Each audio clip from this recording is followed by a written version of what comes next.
Hola amigos míos, gusto en saludarles. ¿Qué tal? ¿Cómo les va? Hoy estoy acá en la Ciudad de México, en el Distrito Federal de México, lindo y querido. Y me he trasladado hasta acá, hasta el Centro Cultural Casa del Tiempo.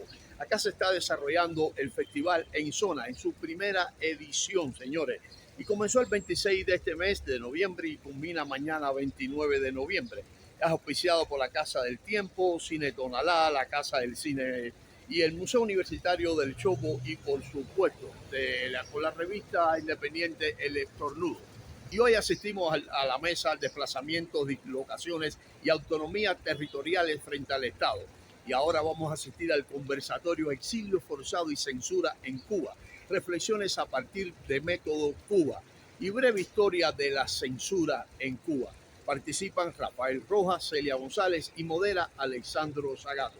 Aquí, desde la Ciudad de México, quien esté en zona, venga para acá. Mañana es la clausura.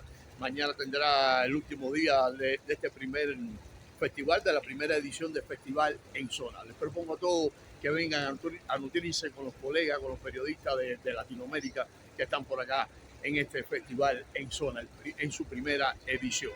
Así que les propongo conversar y ver más de lo que ha acontecido por acá en tierras mexicanas.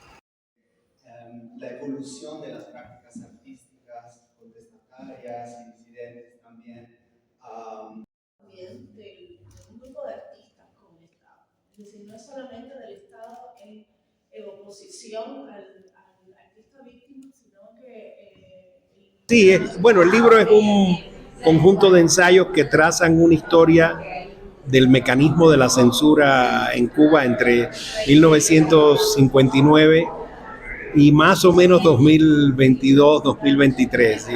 O sea, el libro reúne ensayos que fueron escritos en distintos momentos, pero yo diría que todos a partir de 2017, cuando inicia el proceso de reconstitución, o sea, de debate y trazado de la nueva constitución que se aprobó en el 2019, y ese proceso de reconstitución va unido a una serie de decretos que tenían que ver con la política cultural y los límites de la libertad de expresión y creación en Cuba, y a partir de ahí entonces hice la reconstrucción de la censura en la política cultural cubana del año 59 en adelante.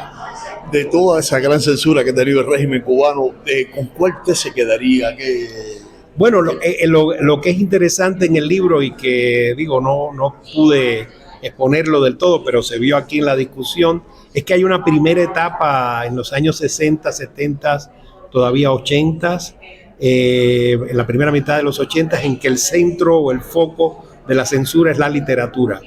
Luego hay un desplazamiento de ese foco, de ese blanco de la censura a las artes visuales en los años 80, 90, los años 2000, y más recientemente hemos observado que tal vez una de las mayores focalizaciones de la censura está en el cine y la producción audiovisual independiente, es decir, la producción de películas de ficción o de documentales, sobre todo de las últimas generaciones, ¿no? Realmente es una censura que se aplica tanto a producciones institucionales del ICAI como a producciones independientes, pero en efecto son más los casos de obras fílmicas independientes censuradas en los últimos años. Es decir, que algo que podría sintetizar el libro es ese desplazamiento del foco de la censura de una manifestación de la cultura a otra, y explicar por qué, digamos, ¿no? Por qué la literatura al principio, por qué las artes plásticas después y por qué después el audiovisual. ¿Qué le dice el nombre de Luis Manuel Otero Alcántara? Bueno, a Luis Manuel tuve la fortuna de conocerlo aquí en la Ciudad de México un par de veces en estancias que él estuvo. Para mí es un personaje central de toda esta historia. Como sabemos, él fue un artista recurrentemente censurado, con la peculiaridad de por ser un artista del performance, es decir, que trabaja con su cuerpo, la censura en el caso de Luis Manuel siempre fue unida a diversas formas de castigo corporal que tenían que ver con arrestos, interrogatorios, reclusiones, hasta que finalmente fue condenado, como sabemos, después de julio de 2021. Usted, Y aún permanece en la cárcel, como sabemos. Sí. con su talento y sus estudios, usted ha logrado un poco quitarle la ceguera a algunos cubanos que todavía siguen ciegos. Pero bueno, yo le preguntaría, ¿se visiona usted en una Cuba libre ayudando desde dentro o se queda en México?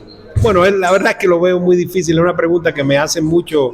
Yo veo eso, es muy difícil imaginarse ya en un futuro porque uno va envejeciendo, va pasando el tiempo y lamentablemente no vemos posibilidades de una apertura que, vamos, no necesariamente nos permita a algunos intervenir, digamos, políticamente, sino intelectualmente, por lo menos, que, digamos, sería un grado mucho más accesible. Creo que ni siquiera todavía hay condiciones en Cuba para que muchos de los que hemos hecho nuestra carrera fuera de la isla tengamos alguna presencia en el interior del país.